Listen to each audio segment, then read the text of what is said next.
കഴിഞ്ഞ വീഡിയോയിൽ നമ്മൾ പറഞ്ഞു നിർത്തിയത് മ്യാൻമാറിലെ കലാപകാരികളുടെ കയ്യിൽ എങ്ങനെയാണ് ആയുധങ്ങൾ എത്തിയത്.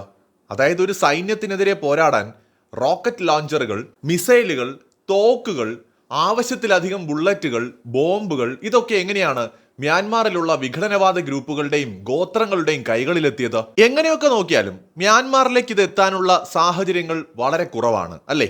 ബംഗാൾ ഉൾക്കടലിൽ അമേരിക്കയ്ക്ക് വേറെ സാന്നിധ്യമൊന്നുമില്ല. ഇതിനു പുറമെ ഇന്ത്യക്കാകട്ടെ നല്ല നിയന്ത്രണമുള്ള മേഖലയുമാണ് ബംഗാൾ ഉൾക്കടൽ. അതോടൊപ്പം തന്നെ ബംഗ്ലാദേശിനും മ്യാൻമാറിനുമൊക്കെ നിയന്ത്രണമുള്ളതാണ്.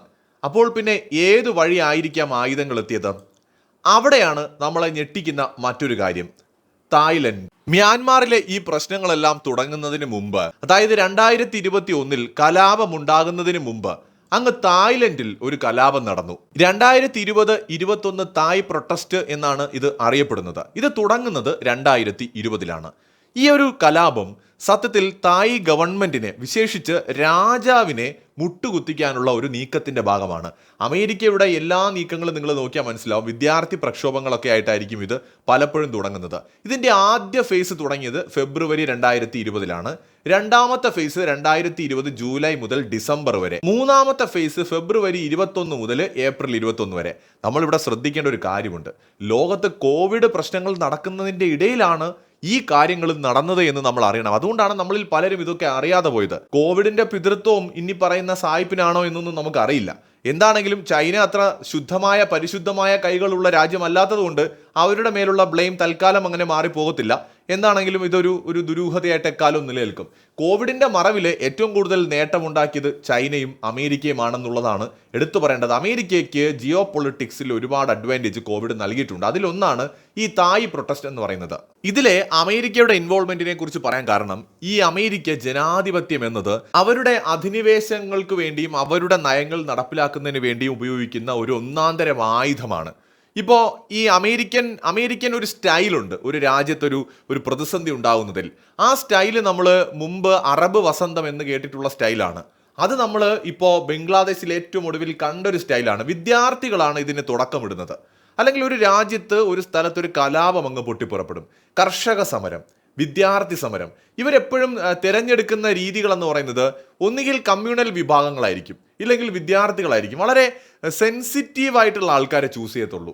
ഇപ്പോൾ കർഷകരെ അവർ ഇളക്കി വിട്ടിട്ട് പതിയെ ഖാലിസ്ഥാനിലേക്ക് അത് മാറ്റുന്നു, ഖാലിസ്ഥാൻ വാദത്തിലേക്ക് മാറ്റുന്നു. അതുപോലെ തന്നെ ഇപ്പോൾ മണിപ്പൂരിൽ ട്രൈബുകളെ ഇളക്കി വിടുന്നു, അവരുടെ ആ ഒരു വികാരം കത്തിക്കുന്നു. വിദ്യാർത്ഥികളെ ഇളക്കി വിടുന്നു. ഇത് വളരെ എളുപ്പമാണെന്ന് തോന്നുന്നു ഇവരുടെ ഒരു വിങ്ങിന് കൈകാര്യം ചെയ്യാൻ.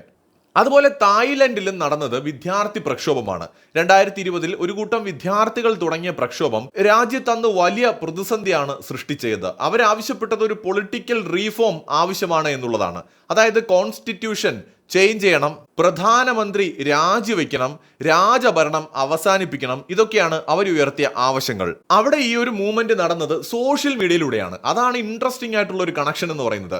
സോഷ്യൽ മീഡിയ ഉപയോഗിച്ചുകൊണ്ടാണ് അവിടെയും ഈ പ്രതിഷേധം ആളിക്കത്തിയത്. നിങ്ങളിപ്പോൾ ഏറ്റവും പറഞ്ഞാൽ മനസ്സിലാക്കാൻ പറ്റുന്ന എക്സാമ്പിൾ നമ്മുടെ മുമ്പിലുള്ളത് ബംഗ്ലാദേശാണ്. ബംഗ്ലാദേശിലും സോഷ്യൽ മീഡിയ തന്നെയാണ് ഇത്തരത്തിൽ ഒരു ആളിക്കത്തലിന് പ്രചോദനം കൊടുത്തത് എന്ന് കാണാൻ പറ്റും. എളുപ്പമാണ് ആളുകളെ സംഘടിപ്പിക്കാൻ. ഒരേ ചിന്താഗതിയുള്ള ആൾക്കാരെ ഒരു സ്ഥലത്തേക്ക് കൊണ്ടുവരുന്നതിന് വേണ്ടിയിട്ട് ഏറ്റവും ഇന്ന് എളുപ്പമാർഗം എന്ന് പറയുന്നത് സോഷ്യൽ മീഡിയ ആണ്. അത് വളരെ ഫലപ്രദമായിട്ട് തായ്ലൻഡിൽ 2020-21 ഉപയോഗിച്ചിട്ടുണ്ട്. ഈ ഒരു സമരം പൊട്ടിപ്പുറപ്പെട്ടു. സ്വാഭാവികമായും ഗവൺമെന്റ് അതിനെ നേരിടാൻ ശ്രമിക്കും. ആ നേരിടൽ അവിടെ ഉണ്ടായി. ഉടനെ അമേരിക്ക ചാടിയിറങ്ങി. ജനാധിപത്യം സംരക്ഷിക്കപ്പെടണം, മനുഷ്യാവകാശങ്ങൾ വളരെ പ്രധാനമാണ്, പെട്ടെന്ന് പ്രശ്നങ്ങൾ പരിഹരിക്കണം എന്ന നിലയിലാണ് അമേരിക്കയുടെ ഇടപെടൽ. ഈ അമേരിക്കയുടെ ഇടപെടലും ഈ പ്രശ്നങ്ങൾക്കും ഒരു ചെറിയ കാര്യമുണ്ട്. ഞാൻ വീഡിയോയുടെ തുടക്കത്തിൽ പറഞ്ഞു എങ്ങനെയാണ് ഈ മ്യാൻമാറിലേക്ക് ആയുധങ്ങൾ എത്തപ്പെട്ടത്. പൊതുവെയുള്ള വിലയിരുത്തൽ അത് തായ്ലൻഡ് വഴിയാകാൻ തന്നെയാണ് എന്ന് തന്നെയാണ്. ഒരുപക്ഷെ ഈ അമേരിക്ക ഇന്ന് ബംഗ്ലാദേശിൽ ചെയ്തതുപോലെ, അല്ലെങ്കിൽ ഇപ്പോൾ മ്യാൻമാറിൽ ചെയ്തുകൊണ്ടിരിക്കുന്നത് പോലെ ഒരു അട്ടിമറിക്ക് തായ്ലൻഡിൽ ശ്രമിച്ചു കാണണം. തായ്ലൻഡ് പക്ഷേ അമേരിക്കയുടെ മുമ്പിൽ രാജാവും ഭരണകൂടവും മുട്ടുകുത്തിയിട്ടുണ്ടാകാം.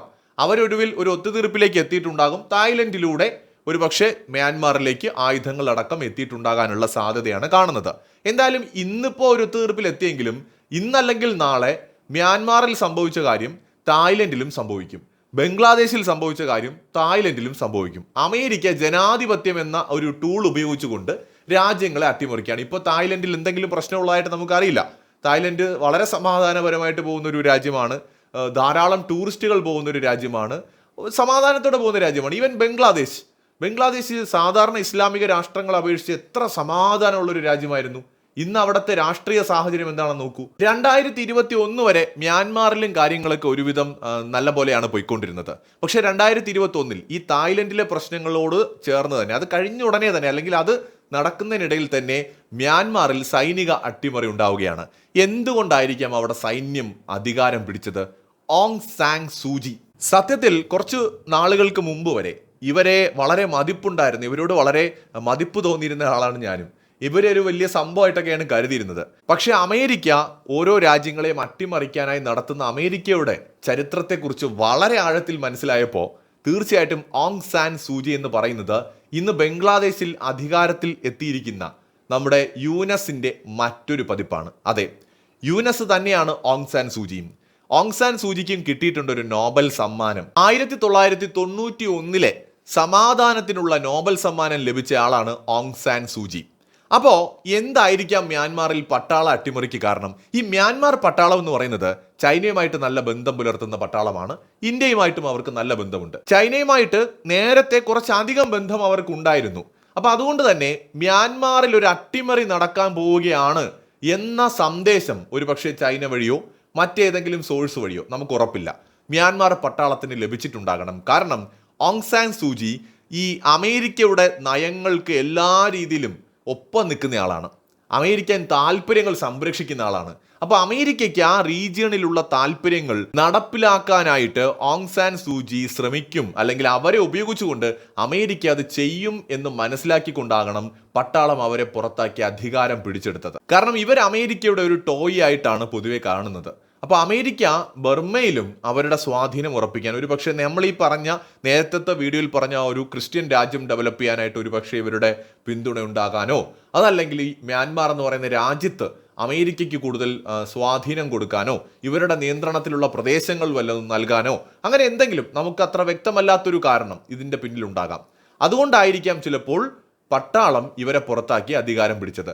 ജനാധിപത്യം എന്ന ഒരു ടൂളിനെ ഉപയോഗിച്ചുകൊണ്ട് അമേരിക്ക അവിടെ ഈ ഓങ് സാൻ സൂചിയെ നിർത്തി കളിക്കാൻ ശ്രമിച്ചിരിക്കാം. കാരണം അമേരിക്കയ്ക്ക് നമ്മൾ എപ്പോഴും പറയുമ്പോൾ മനസ്സിലാക്കേണ്ട ഒരു കാര്യം, ബംഗാൾ ഉൾക്കടലിൽ അവർക്കൊരു പോയിന്റിലും അവർക്ക് സ്ഥാനമില്ല. അവിടെ അവർക്കൊരു എയർ ബേസ് ഇല്ല, ഒരു മിലിറ്ററി ബേസ് ഇല്ല, അവർക്കൊരു നേവൽ ബേസ് ഇല്ല, ഒരു സ്വാധീനവുമില്ല. അപ്പോൾ ഒന്നുകിൽ തായ്ലൻഡ്, അല്ലെങ്കിൽ മ്യാൻമാർ, അല്ലെങ്കിൽ ബംഗ്ലാദേശ്, അങ്ങനെ എവിടെയെങ്കിലും ഒന്ന് എത്താൻ വേണ്ടിയിട്ട് അമേരിക്ക പെടാപ്പാടുപെടുന്നത് പോലെയാണ് ഈ പ്രവർത്തികൾ കാണുമ്പോൾ നമുക്ക് തോന്നുന്നത്.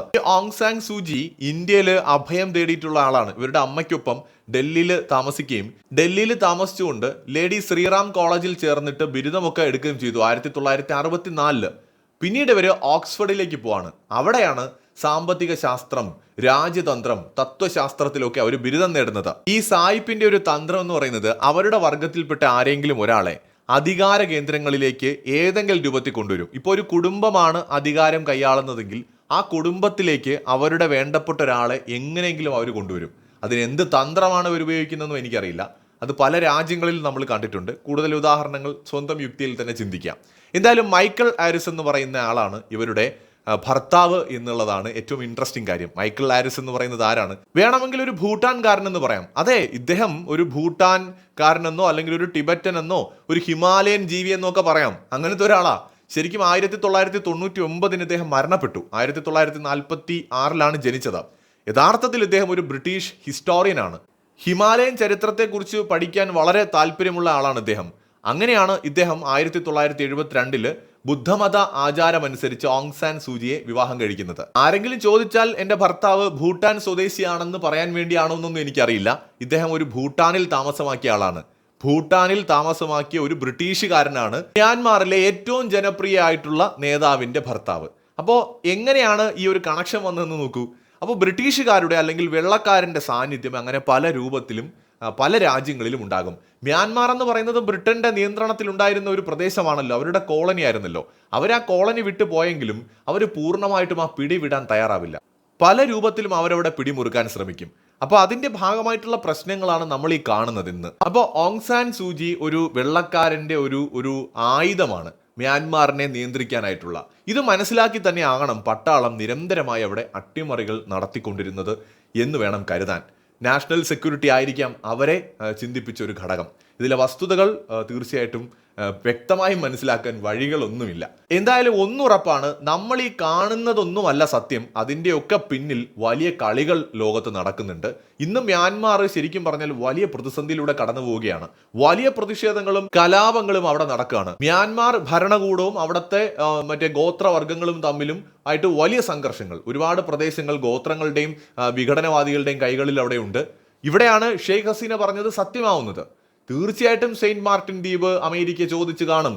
മ്യാൻമാറിനെ നിയന്ത്രിക്കാൻ അതിൽ പരം വേറൊരു ബെറ്റർ പ്ലേസ് വേറെ ഉണ്ടോ? അമേരിക്കയുടെ ഏറ്റവും വലിയ ആഗ്രഹമായിരിക്കും അത്. കാരണം ബംഗാൾ ഉൾക്കടലിലാണ്, തൊട്ടടുത്ത് മ്യാൻമാറിനെ നിയന്ത്രിക്കാം. മ്യാൻമാറിന്റെ മൂക്കിന്റെ തുമ്പത്താണ്, സകല മേഖലകളും കൺട്രോൾ നിർത്താൻ പറ്റുന്ന ഒരു റീജിയനാണ്. ഉറപ്പായിട്ടും അമേരിക്ക അതിന് ശ്രമിച്ചിട്ടുണ്ടാകും. അപ്പോൾ നമ്മളിവിടെ മനസ്സിലാക്കേണ്ടത് സൗത്ത് ഈസ്റ്റ് ഏഷ്യയിൽ പിടിമുറുക്കാൻ അമേരിക്ക കുക്കികളെ ഉപയോഗിക്കുന്നുണ്ട് എന്ന് തന്നെയാണ്. അമേരിക്കയ്ക്ക് അതിൻ്റെതായ അജണ്ടകളുണ്ട്. ഈ കലാപങ്ങളുമായി ബന്ധപ്പെട്ടും കുക്കികളുമായി ബന്ധപ്പെട്ടും ഖാലിസ്ഥാനികളുമായിട്ടുള്ള ഇവരുടെ കണക്ഷനുമായി ബന്ധപ്പെട്ടുമൊക്കെ നമുക്ക് അടുത്ത വീഡിയോയിൽ സംസാരിക്കാം.